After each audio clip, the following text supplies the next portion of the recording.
Welcome in, everybody, to another episode of 410 Sports Talk. I'm James Haskell, along with my co-host, Glenn Martin. Not only another episode, Glenn, this is the inaugural episode of the 2024-2025 NFL season, which will be kicking off in 48 hours and 10 minutes from this moment right now. The Baltimore Ravens, of course, will be matched up against the Kansas City Chiefs, and we are here to give you the preview, the breakdown, the skinny, whatever you want to call it. We're excited to talk about it. So let's get right into it. But Glenn, before we do, why don't you let the folks know how this show is made possible?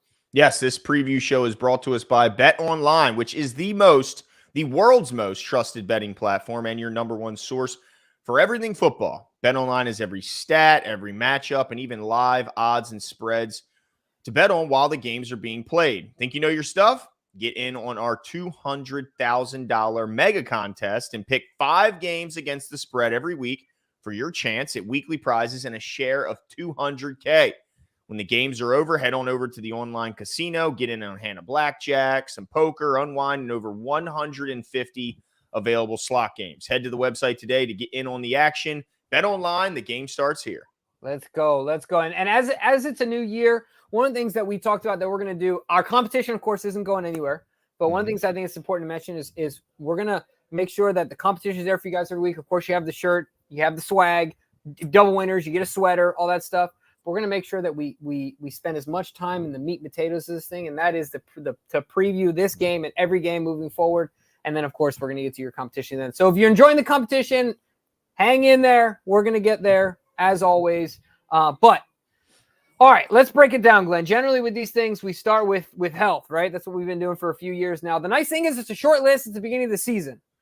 Yeah, it's just much different than some of the seasons in the past where we've kind of limped into the regular season, sustaining multiple season-ending, or at least, to delay the start of the season for some of these guys. But that is not the case this year, and nor is it the case for the Kansas City Chiefs. So both teams coming into this game in relative, Glenn zooming in and everything. Dude, you see me? In relative good health. As you can see here, Rasheen Ali did not miss practice, but was a limited participant both Monday and Tuesday. So we'll kind of have to keep a look on whether or not we think Rasheen Ali is going to be able to impact this game or participate in this game. But Adisa Isaac, not looking good for him, still nursing that hamstring injury. It's been really nagging him. It's been really all camp. We saw him back a little bit, but then I believe has re-aggravated that hammy. So it doesn't look like he's going to be playing. But I tell you what, Jimbo, if that's the only absence, as a Ravens fan, I'm pretty satisfied. Absolutely, man. Absolutely. Yeah, I'm glad this list is nice and short coming into this season, relatively healthy. When it comes to the Kansas City Chiefs, really the list is long, but obviously you can see that long relative to the Ravens. But all the guys have been full participants except one guy who we know really well here, and that's of course Hollywood Brown. I think it's funny who made this list here. Is this from the Ravens? Is this I believe so, yeah. Okay, I think it's funny they put Hollywood, they didn't put Marquise. I was gonna say they must know him well. But Hollywood Brown is not going to be playing in this game. He had the shoulder injury. That was in the first preseason game, if I'm not mistaken. So, yeah. I think they said he's progressing well, but they are expecting him to miss up to 4 weeks. So unfortunately for him, unfortunately for us probably too, unfortunate for us as well. Hold on. Why is it unfortunate for us? Well, because it would have been fun, like for the intrigue of it. Not that he's bad. Storyline. Okay.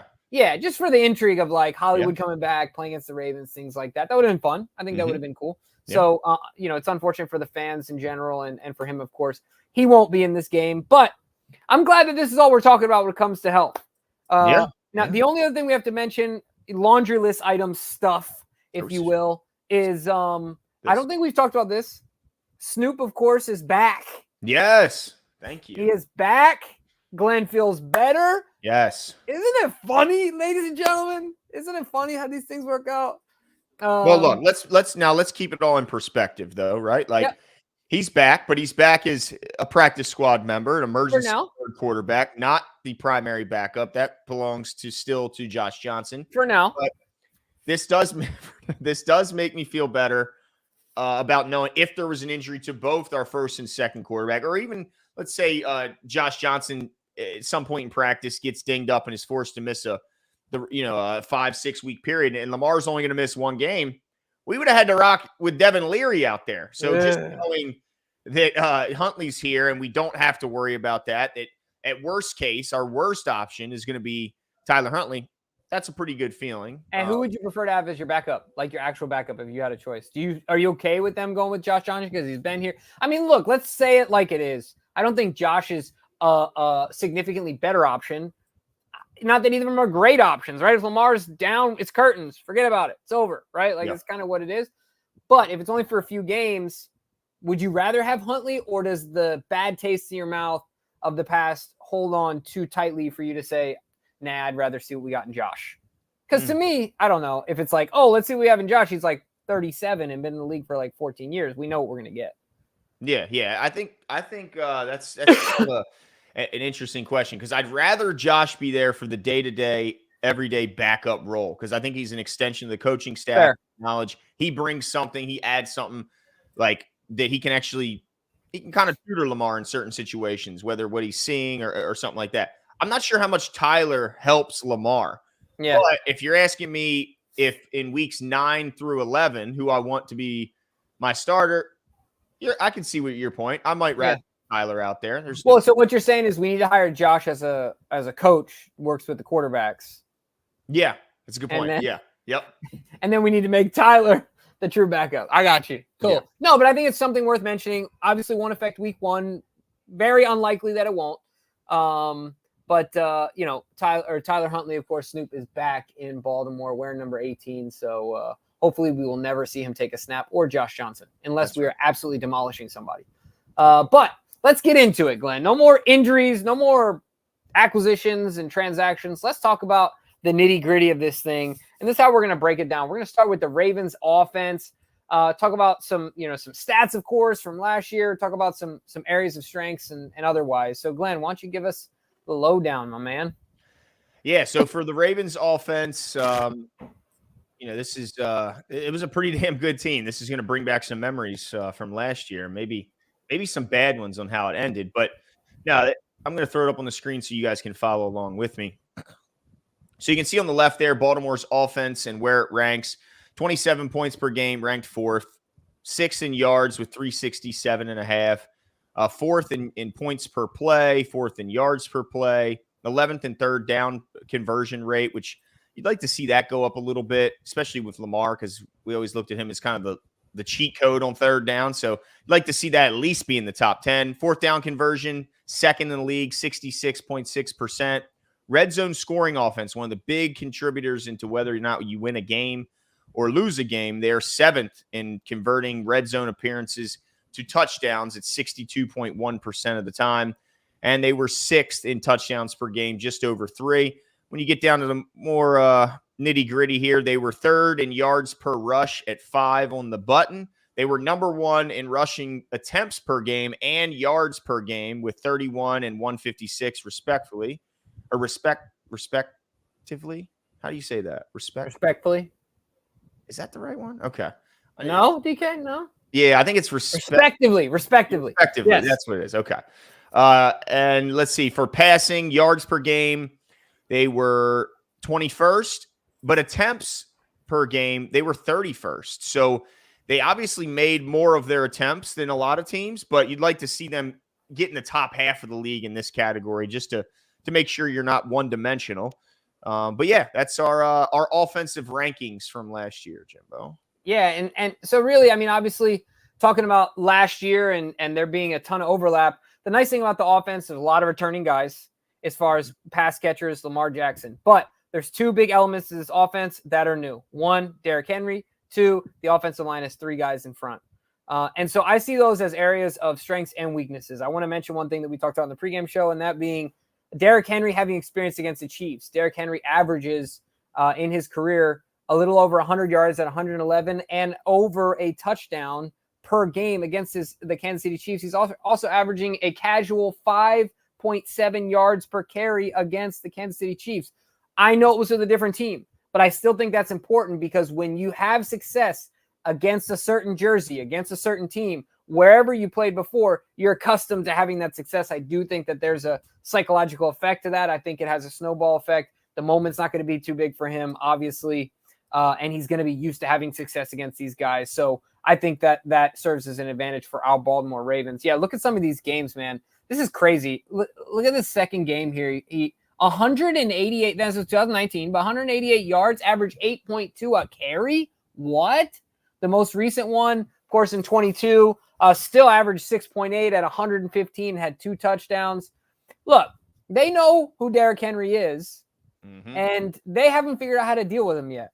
Now, Glenn, on the other side of that, the other big change in this offense, like I said, is the offensive line. And one of the things that Coach over at Sip Tally mentioned that's got me a little nervous is, can the offensive line get the push against a good Chiefs defense? Like, we know this defense is good. A lot of people say that's why they won the Super Bowl last year. Can they get the push needed to give time for Derrick to get his wheels rolling? That's my concern. That's kind of what I see as a concern of mine in an area, of weakness, if you will. I don't know, might not be, but that's at least what I'm thinking about.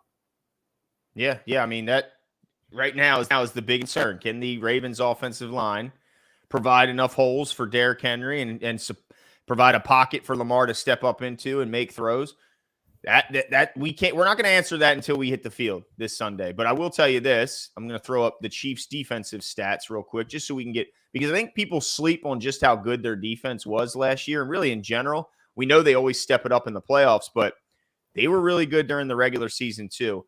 So let me just throw this up here, so you can see on the right side the Chiefs' defensive numbers from last year, as well as where they ranked. They were second only to the Ravens in points per game, giving up 17 a game. 5th in yards at 299. Let's see. They were 5th in yards per play at 4.8. Let's see. They were 5th in third down, opponent's third down conversion rate, giving up conversions at 35%. 4th down conversions, they were 19th. They gave up conversions on 52% of their 4th down stop opportunities. And when it comes to the run, this is where you'd hope that the addition of Derrick Henry would impact things. They were 16th. They gave up 113 yards per game on the ground. Much better through the air, giving up just 185 yards through the air per game, which ranked 4th in the league. So, I mean, yeah, it's a really, really good defense. Now, Jimmy mentioned the loss of Snead is not small loss. That's a massive. That was in the pre-show. I did not mention that yet. Oh, you didn't mention it yet. Okay. Right. Yeah.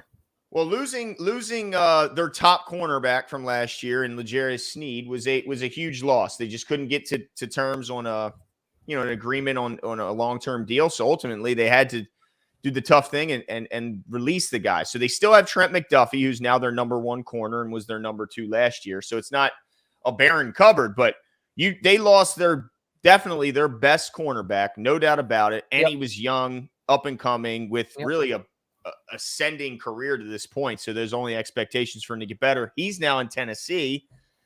So we'll see how much that changes things. Do you expect that to be a big, big difference in this game, Jimbo? I do expect a big difference in this game. And I'll tell you why. I'm not going to spoil it, but I picked one of the Ravens receivers as my X factor for this game. And I think the problem is because, so if you take McDuffie, and, if he's already not as good as Snead, and let's be honest, without the fumble, Zay had a heck of a game. If he goes in for that second touchdown, forget about it. That would have been a monstrous game for Zay Flowers, win, lose, or draw, right? Now, the fumble on the goal line ruins all of it, right, for him. But at the end of the day, it's not like Snead was locking him down, right? He had the taunting, and, but that was still an incredible play, had the touchdown, things like that. But if you are deciding that man is what you want to do and McDuffie follows him around, what do you do? I mean, I think that Bateman is more of a problem than what they can handle.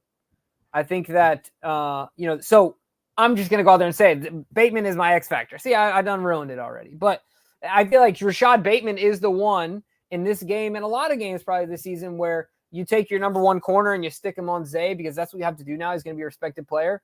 But he's going to be the one that is getting the opportunities to eat. Not that Zay won't, but from a matchup perspective, he believes that he deserved to be a number 1 round pick. A lot of Ravens fans do as well. This is an opportunity to get the trust of the coaching staff, to have the health to go out there and prove himself against number 2, number 3, never the number 1 corner in most scenarios, right? Mm-hmm. So I think that will absolutely have an impact in this game for sure. Okay. All right. Yeah. I mean, you don't see it as much of an impact, Snead not being around? No, I certainly do. I just wonder in this game. Well, I mean, look, here's my whole thing about the offense, our offense versus their defense. We were at that game last year. Yep. And while the headlines were the Ravens run the ball 6 times to their running backs, that's egregious when you're the number 1 rushing team. And I get that. Number 1 in attempts and yards. You can't just hand the ball to your running backs just 6 times. It's crazy. However, if you really watch the game, it was because of ourselves that we didn't run that. And what I mean by that is the Chiefs decided, like most teams do in the playoffs when they play the Ravens, to absolutely load the box to try and prevent us from running the ball both by the running back and Lamar pulling the ball and running around. The only way to beat that is to challenge them down the field vertically in the passing game. That's the only way. They're gonna put 11 guys in the box, it's really hard to run against that. Even if you're the best in the world and have Lamar Jackson in the backfield, it's still because they just have more tacklers than you have guys to block. So the only way to beat that is to challenge them vertically. We could not do that last year. Anytime we tried to, it was an overthrow. It was out of bounds. It was a drop. It was a guy wasn't open. There's nowhere for him to go with the ball. That to me is so. Yes, it will absolutely matter because if I'd feel a lot more comfortable putting L'Jarius Sneed and McDuffie on the islands against our receivers than I do without L'Jarius there, without Sneed there. So absolutely, we've got to find a way when teams say you're not going to run it to be able to pass enough to back those boys out of the box and force them to drop 2 safeties instead of 1. Like we've got to see it now. Do you think Spagnuolo will keep any cards hidden this time around? Will he go back to that same playoff defense, or will he go, you know what? I'm not going to give you what you expect and what you maybe even want. I'm going to keep those cards and I'm going to do this instead on defense. Yeah, I think the only thing that you can do in this scenario if you're a coach and you're a player is just send it, right? You got to give it all you got. If you respect your opponent, and I think that both teams respect each other. So I don't see any surprises. I think it's like this. Lamar, make us change. They'll have alternatives, right? If Lamar and the offense starts lighting them up in that scenario, but until he makes them change, don't change, right? Like all the time I was super ball dominant on my left hand and people would always try and make him go right. Okay, well, until you make me do it, then I will go that way. But I'm not just going to freely start playing with my offhand. You know what I mean? Like, I'm not going to do that until you make me do it. So I think that's kind of how they'll approach it defensively. Show us Lamar, show us offense, and we'll have plan B in place. But if not, then we'll live with the results type thing. Okay. Yeah, that's what I'm looking for on our offense because man, let me tell you, if they're gonna mess around and put a light box, we're gonna destroy them.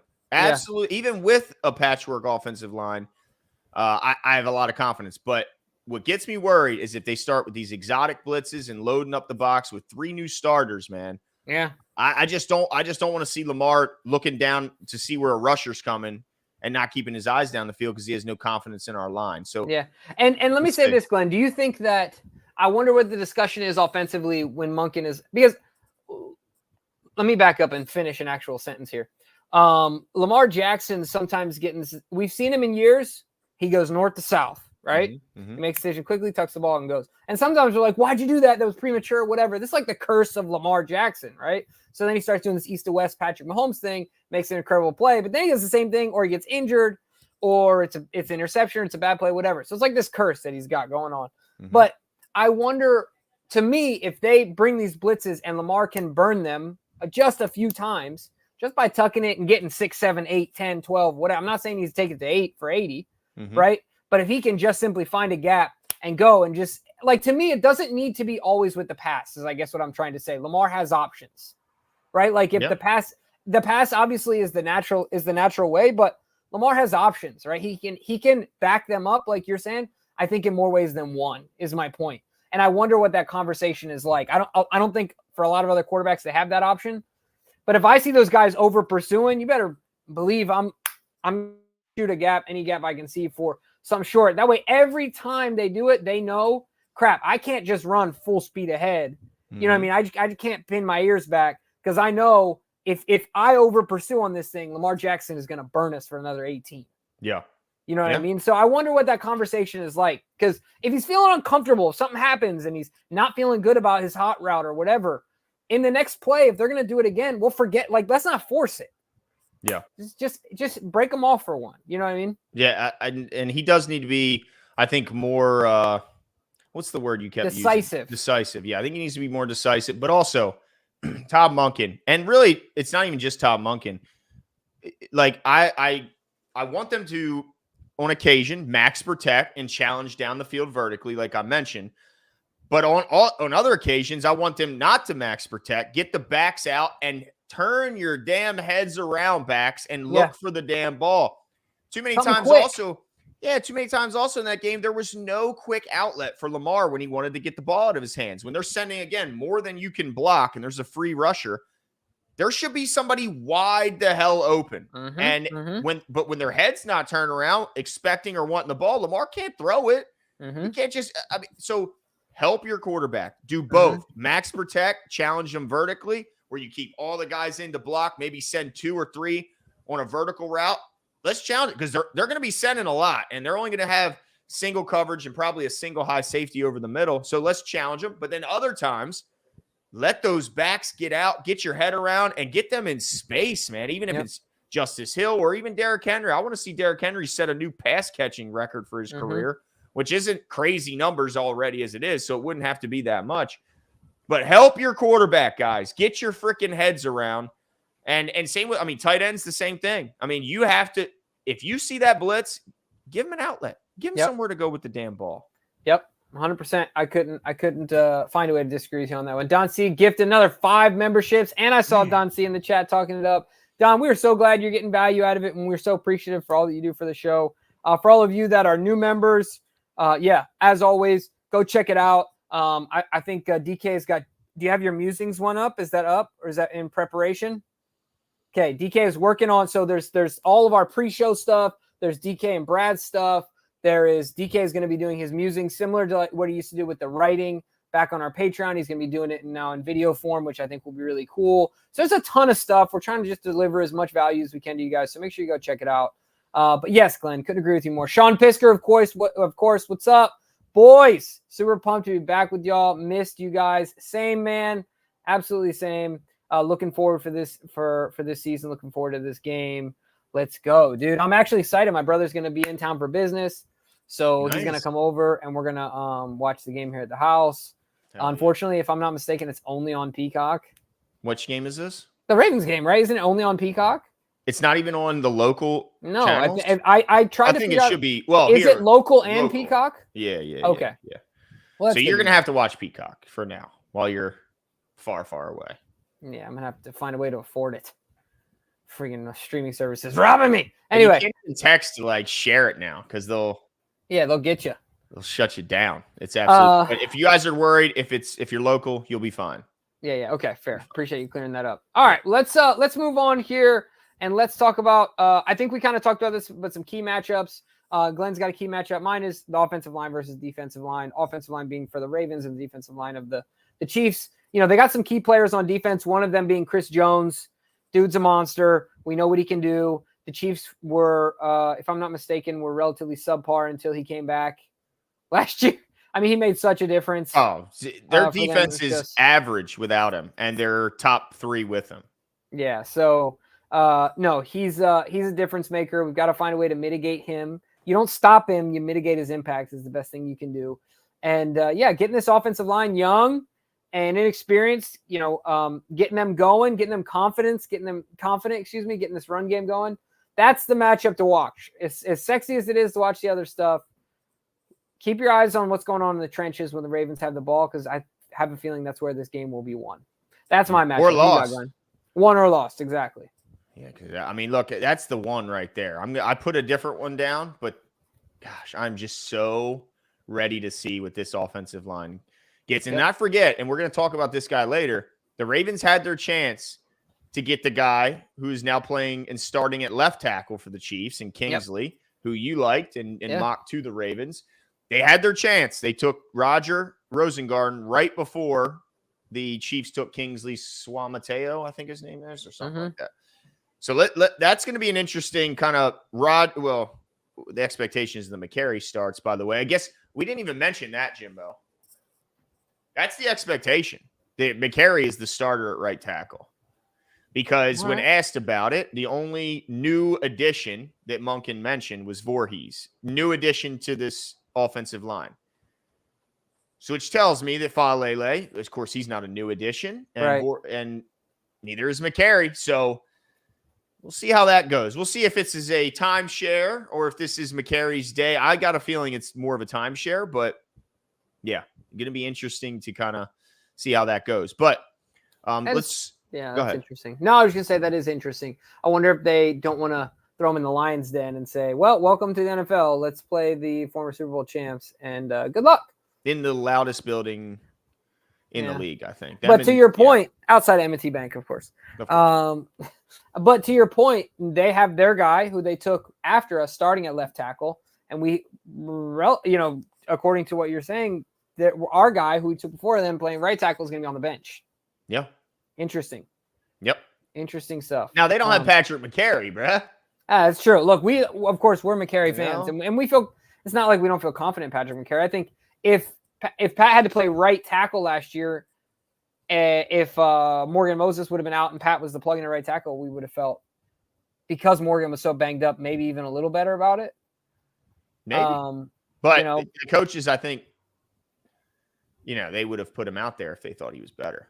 Yeah, no, for sure. Well, Morgan was and they needed McCary for other situations that were going on. They were doing like the rotation stuff and whatever, right? Yeah. But anyway, point being, I feel fine with that.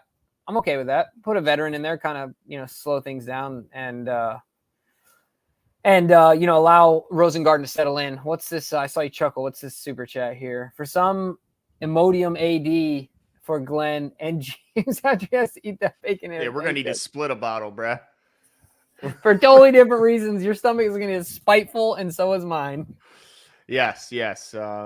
Appreciate the generosity, Isaac, and always watching us. Thank you so much. Yeah, Jimmy is going to be, dude, that recovery is going to be.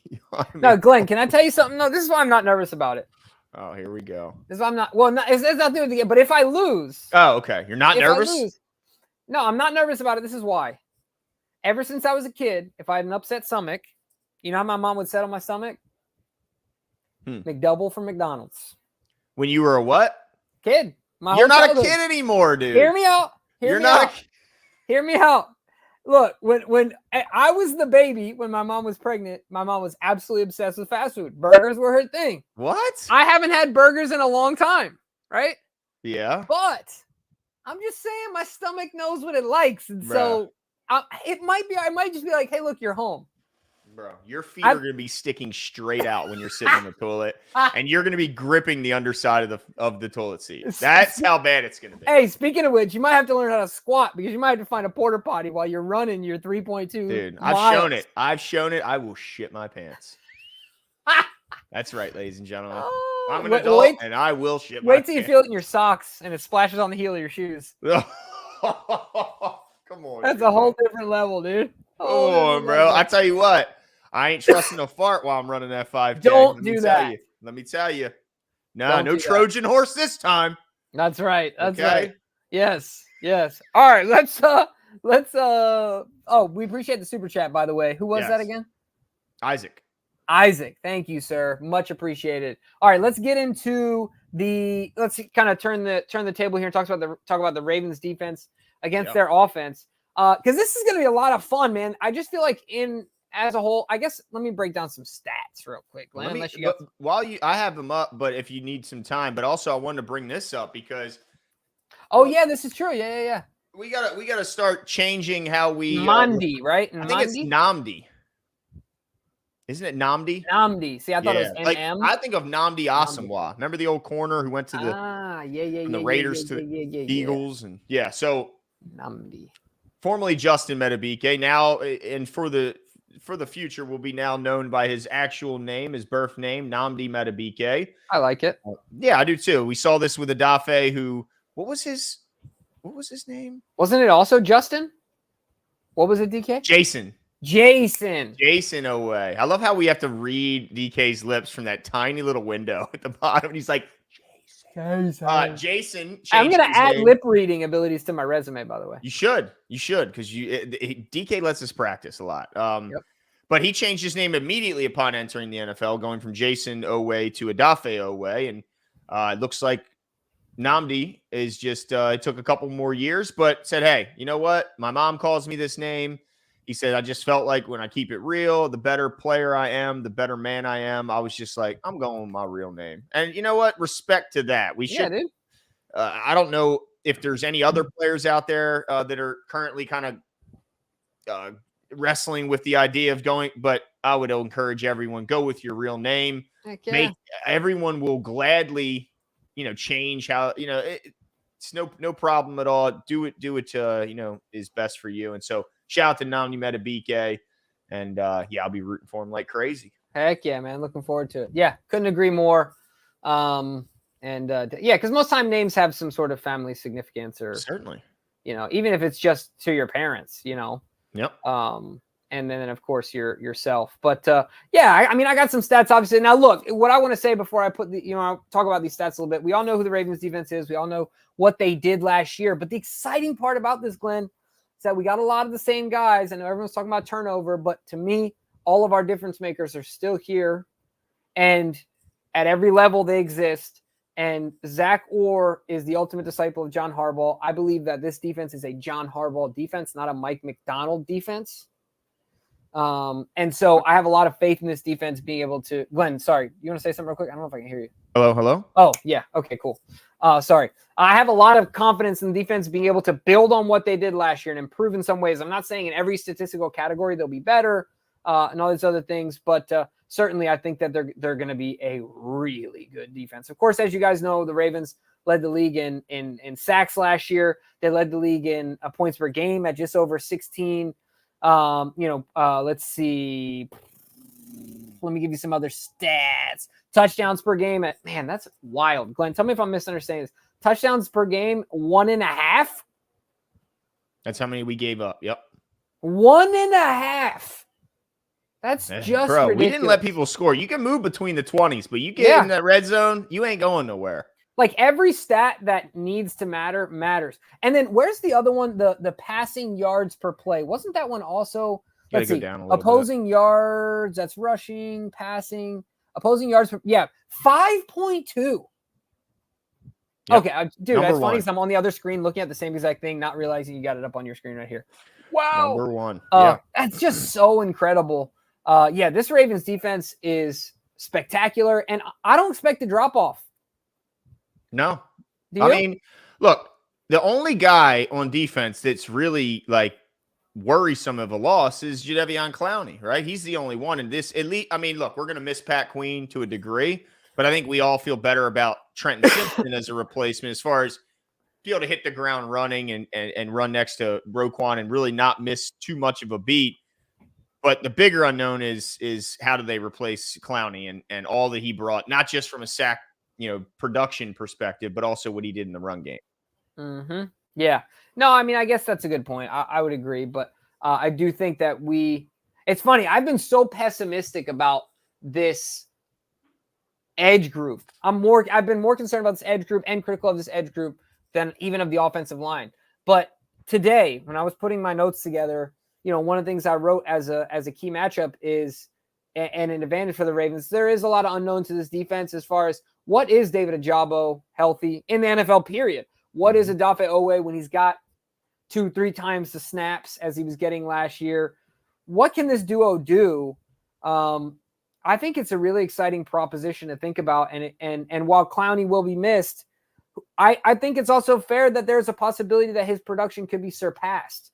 Only because Clowney, of course he was a guy that gets to the quarterback, incredible in the run plays, and the rushing, as far as rushing goes. And so we've got Harrison still, Malik Harrison. We've got Tavius Robinson, of course, who I think is going to take a big step forward. And then KVN, of course. So I think we've got some guys that can cover up for Clowney, make up for his loss.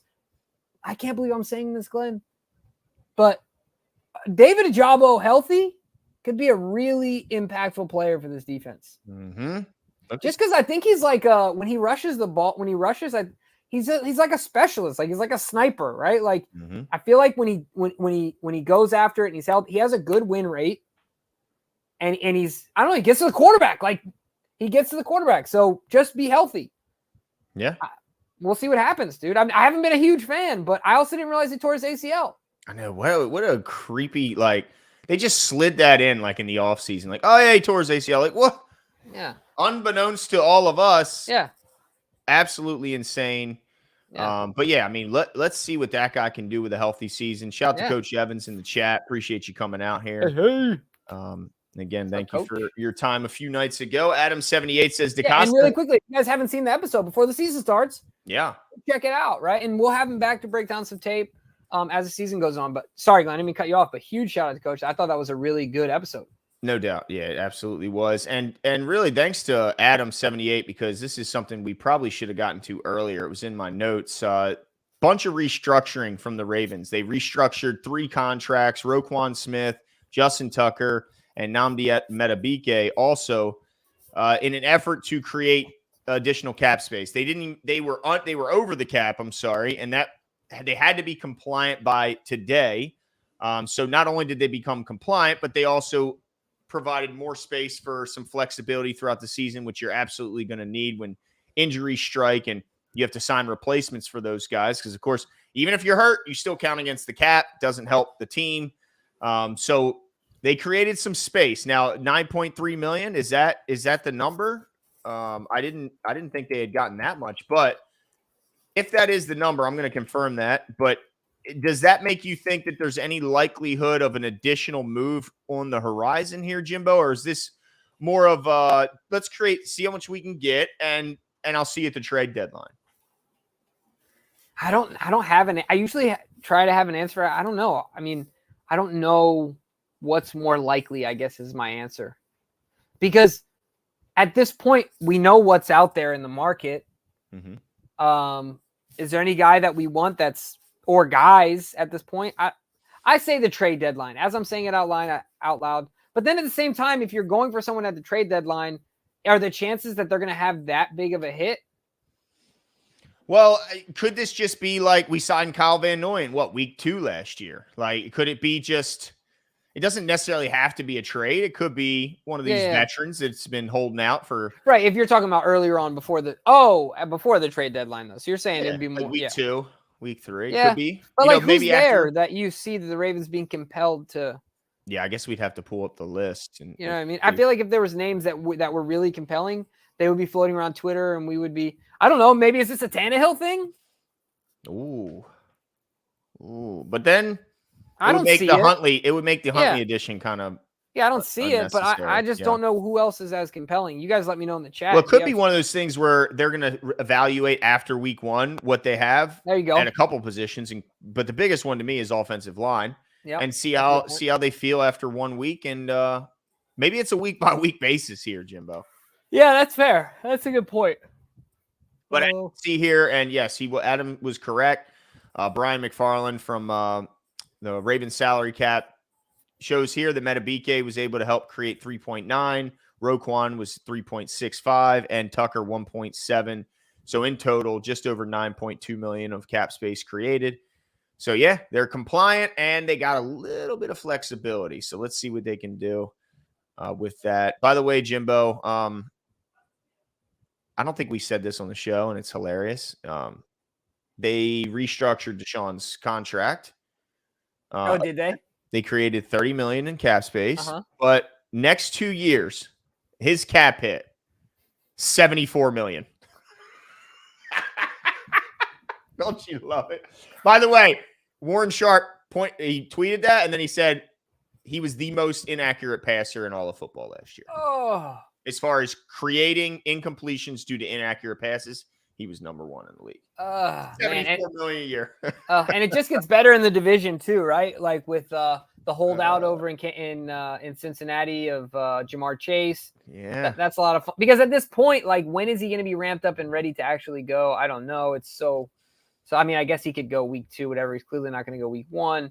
I think they're playing. They don't have a tough matchup week 1. I forgot who it is. But and then on top of that, the Steelers name Russell Wilson a starter. I mean, not a starter, not only the starter, also a captain. They are a disaster. They're such a mess. And I love all the hype before like the season. They're like, they're going to be great. And then they played the whole preseason game, and those two quarterbacks combined for 3 points against backups. Like, anyway, it's hilarious. Yeah. But we're not here to talk about gift them. that keeps on giving. It truly does, you know? Yeah, no, absolutely. All right, so we went over some defensive stats. Glenn, let's talk about some, offensively from their perspective. We got to talk about players to watch, right? They are names that we already know. And I think there's some new names added in there, but the names that we already know. Mahomes, Pacheco, Kelce. Of course, new name is Worthy. Are there other names out there that I'm missing? I feel. Oh, and then Rice as well. I forgot to put him on the list. But outside of that, are there any offensive players that the Ravens defense should be leery of that we're not thinking about at this point? Well, they do like to run multiple tight ends. They got 2 pretty good ones backing up Travis Kelce. In fact, 3 pretty good ones with Noah Gray, Jared Wiley, and Peyton Hendershot. I think all those guys are pretty solid. They did give the Ravens, and a lot of teams gave the Ravens some trouble when using 2 tight end personnel. The Ravens weren't as effective stopping the run in those scenarios. So expect them to run a lot of multiple tight end sets. And here's the biggest difference this year. Last year, they did not have consistent speed threats to challenge people down the field. They had some guys.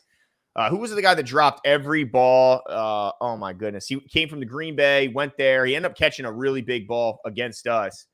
But he was in – Marquez Valdez-Scantling. That's who it was. Yeah. He would drop everything, and then, of course.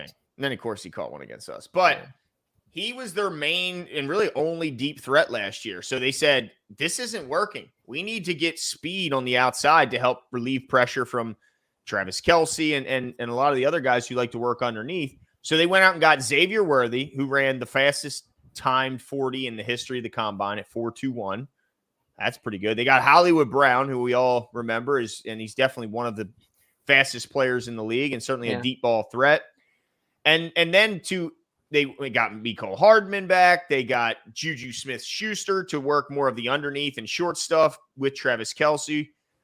So the big thing to me that they added is just speed. Now, fortunately for the Ravens, we won't have to deal with Marquise on the field because Marquise plus Xavier Worthy in a 2 tight end set, the way they want to run the ball and play action, that could cause some serious headaches when you got 2 guys that are running 4-2 on the outside. So they only got to deal with one of them, and Xavier Worthy.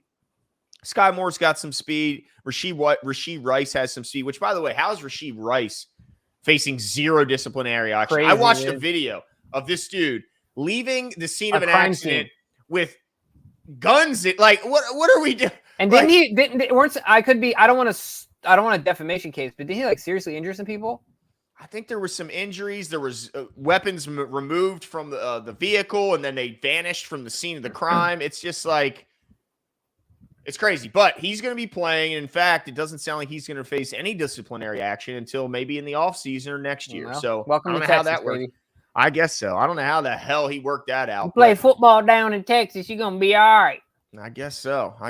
But also, I want to touch on this because I had no idea that this was the case. But Clyde Edwards-Helaire, who was one of their top picks from a couple years ago, is out, and it's interesting on why he's out. He's dealing with PTSD, Jimbo, and from college, and he won't go into exactly what into a bunch of details of. But it was an attempted robbery altercation, right? Some sort of self-defense situation, and he won't go into any more details. But basically, I think there was a death. I'm guessing. A fatally shot 18-year-old man who tried to rob them. I think the person trying to rob ended up getting shot and killed in some sort of self-defense. But I had no idea that this is because they've just been calling it an illness when he's been missing time. They called it an illness. Finally, he comes out and says, well, it actually isn't really an illness. It's I've been dealing with PTSD. And it's just the stuff he hears about, he can't stop throwing up. He gets incredibly dehydrated. Mentally just not there. Man, you just feel bad for the guy. I had no idea. So I just want to bring that up. I know there's probably people out there that are struggling with this kind of mental health issues. And man, at least he's trying to help himself and get some help. I'm sure he's in a better position than most people, certainly anyone from a resources perspective. Yeah, just because they will have all the best of the best available to him. But man, I had no idea that that's what he's been going through. So having said that, they did go out and get Samaje Perine, who was a more. Oh, right. We talked about that last week, right? Yeah, it was recently cut from the Broncos, and that's a heck of a pickup because I think he's a perfect backup for Isaiah Pacheco. He can catch the ball, he can run the ball, he can pass block. He's really a do-it-all backup type of running back. So Isaiah Pacheco is gonna be something to deal with, Jimbo, and Perine, you gotta watch out for him too, man. Yeah, no, I agree. That's a good point. And yeah, thoughts and prayers out to Clyde Edwards-Helaire. You know, that's just a tough situation for all those involved. But you know, one of the things I wanted to talk about from a Ravens defensive matchups perspective, we talk about these players. To me, it all stems from Travis Kelce. Like, I know that they, like you said, they added Juju. They have the young kid, and they got some names out there, whatever. They got their backfield. But if Travis Kelce isn't cooking, I just feel like it's a big problem for them. I think there was a little bit of a streak last year, if I'm not mistaken, when they lost a few games earlier on the season. He just looked older, didn't look great, didn't look like they were very well, in sync, if you will. And so, did you get my pun? Music in sync. Gotcha. Anyway, but all that being said, we'll see how much the world travel and being the resident first man of music will have an impact on him. It'll be interesting to see. It'll be also interesting to see how many points they're spotted for the Taylor Swift effect and how much effect that will have on the season going in this year. But all that being said, for me, what are the Ravens going to do against Travis Kelce, Glenn? Who will be the rotation of guys they will throw at him? I mean, I think Kyle Hamilton's there. I think potentially Marlowe. Are there some guys I'm missing? I think that's a pretty good start. I don't know if they're going to be able to put some of our smaller slot guys on. Yeah, he's just too big. Yeah, I think he would just kind of bully him around. I will say Kyle Hamilton caught some unfair, bad takes on his ability to guard Travis Kelce last year. They were saying, "Oh, look, he can't guard him," and even the Chiefs tweet out the video of him catching that touchdown in the corner of the end zone, and you can see Pat Mahomes running up saying, he can't guard you. And then the whole way off the field, he's screaming, he can't guard you. He can't guard you. To anyone who will listen, that was just a hell of a catch. It's not like he cooked him and left the guy, juked him out of his shorts. I mean, he was right on him. He just made a hell of a play. So I still feel very confident if, given that opportunity again, that Kyle Hamilton will make the play this time. It's just that's a Hall of Fame tight end who made a hell of a play. But yeah, I think. Plus, how cool is it to say he can't guard you? He can't guard you 1,000 times? Like, what do you do? If anything, you're less intimidating. I think will be interesting to see is a little bit of Trenton Simpson on him, dude. I mean, well, from a bracket standpoint, because you're going to double team this guy at times, and so if it's not Kyle Hamilton, then how about a bracket of Trenton Simpson and the new safety we just got from the Bears? Yeah, Eddie Jackson. Bracket him that way, where Trenton guards all the underneath stuff, and then he gets helped out over top. But the other thing too for me, Glenn, outside the red zone, is that they need to keep him, mitigate the impact, like I talked about before. He's gonna get his catches, but let's chill with the yak stuff.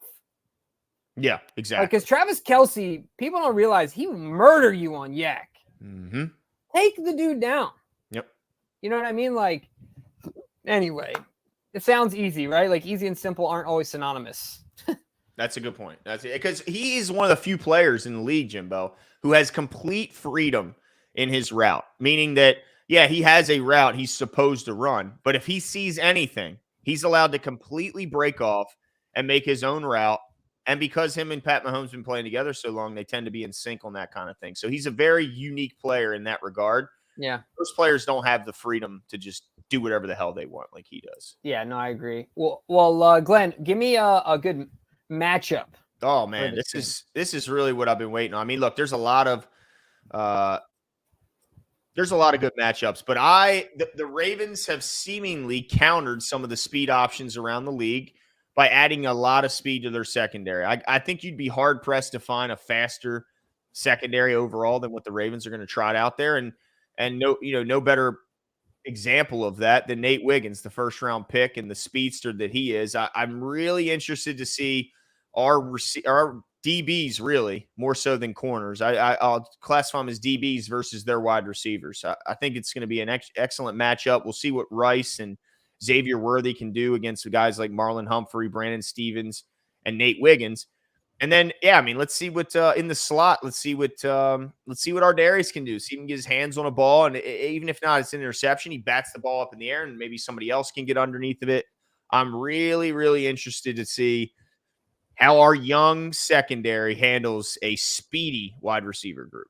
Yeah, couldn't agree more. And I'm like you said, I'm looking forward to that matchup as well. Now, I gave my X factor to this game, Glenn. Do you have an X factor in this game? No, offensive or defensive player? Gotcha. Well, now, are you going to go over your O-line? I thought I already did, didn't I? Well, let me just double down now. I mean, the biggest area, Jimbo, is they have a rookie left tackle. Like, they have a really good offensive line. And most of these guys, Joe Thuney, Creed Humphrey. Oh, you're sorry. Yeah, I skipped my bad, dude. I skipped the opportunities here. Yeah, my bad. Sorry. Go ahead. No, it's all good. It's all good. Like, all four of those guys are good players. Thuney, Humphrey, Trey Smith, Juwan Taylor. They're good. That's a good offensive line. Kingsley's the one wild card. He's a rookie at left tackle.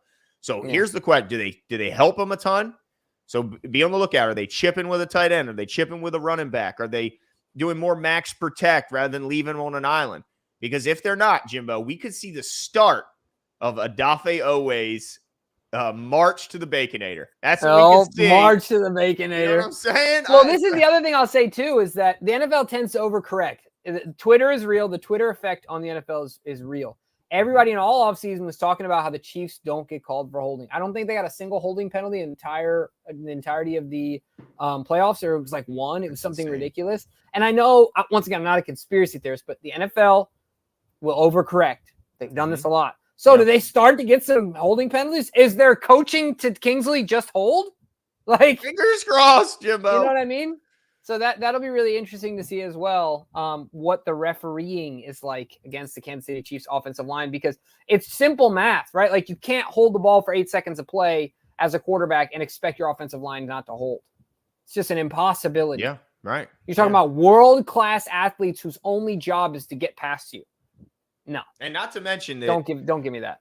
To give credit where it's due, Pat Mahomes is one of, I think he actually might be number one in his ability to turn pressure, or to take pressure but not let it turn into a sack.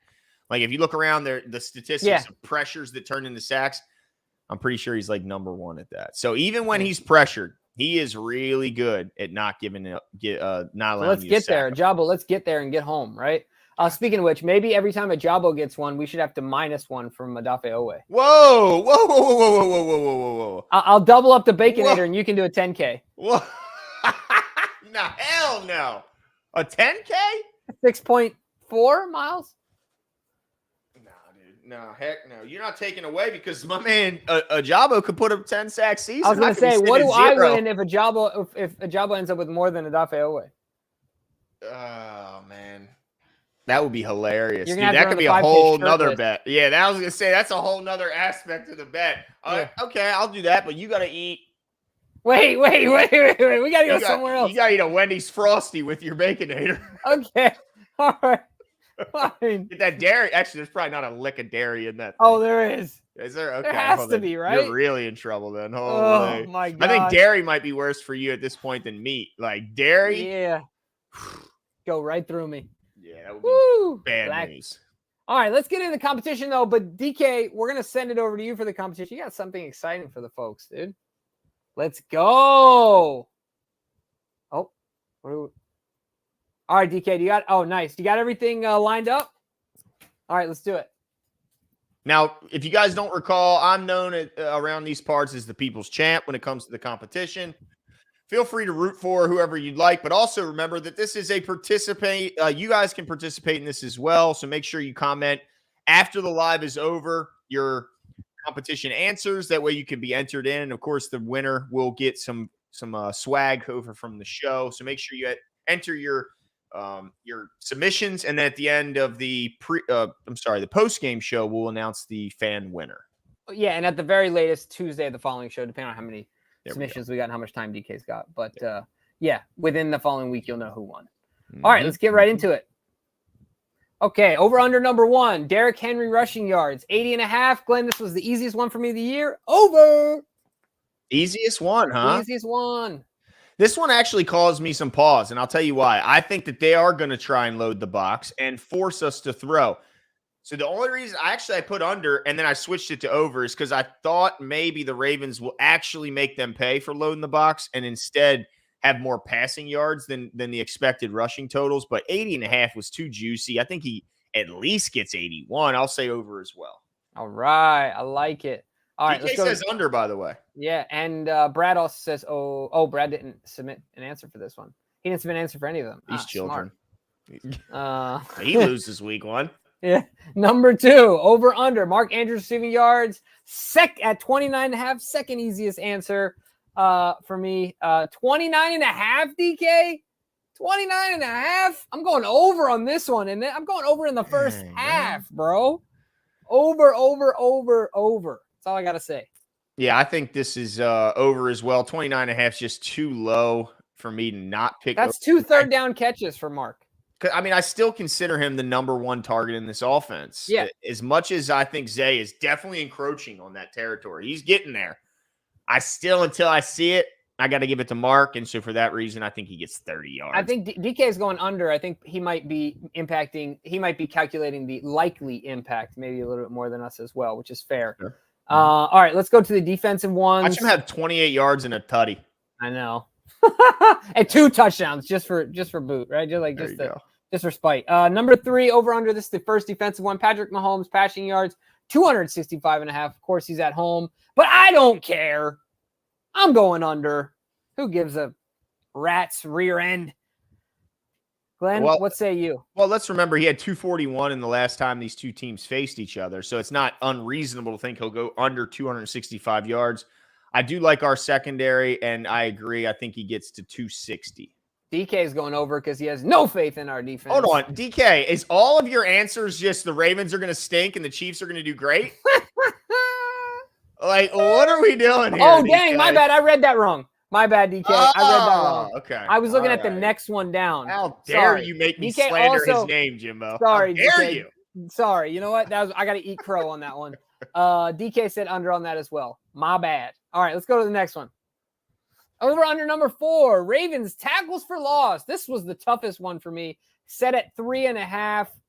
All that being said, Glenn, I'm going over just because I'm feeling good about our ability to get to the quarterback and the interior rush to get Pacheco down prior to the line of scrimmage.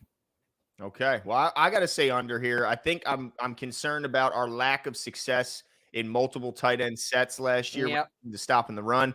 Didn't fare so well. And also, like I mentioned earlier, Pat Mahomes does a really good job at avoiding getting sacked. You got to give him credit there. Even when he's pressured, he finds a way to get the ball out of his hands and either throw it away or dump it down to a check down.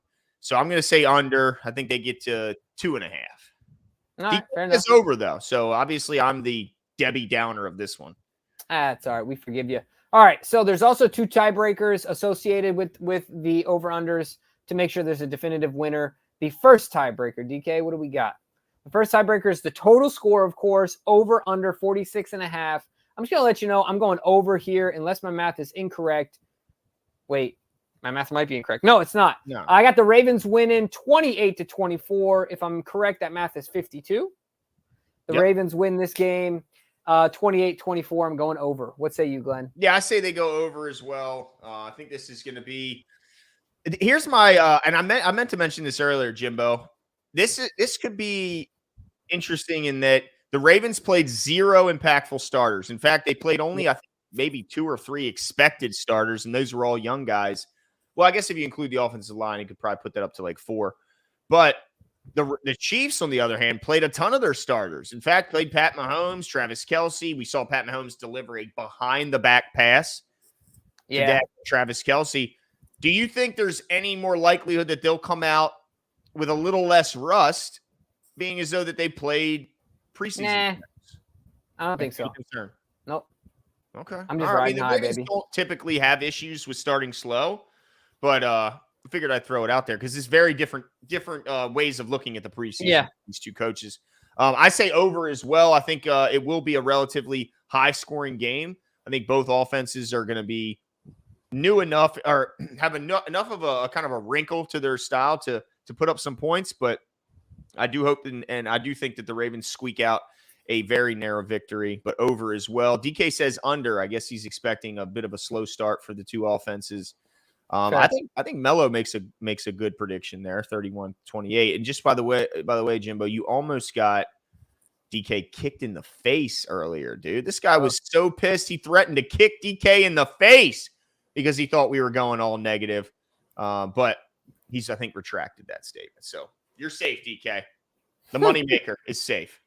Nice. Good. We don't want anything messing with that. All right. Last thing. The last over-under is the closest to the pin. And this is total yards for the Ravens. Offensive yards, of course. I'm going with the most listed because I'm the most optimistic and biggest Ravens fan on this show. 400 total yards for the Baltimore Ravens. Yeah, that's where I'm going. All right, Jimbo. I mean, you act like I was way off. I'm at 399. I'm 1 yard different. 1 yard, 10 yards. Huh? Oh, yeah. Did you just change it to 3? What? What on earth? No, hold on, dude.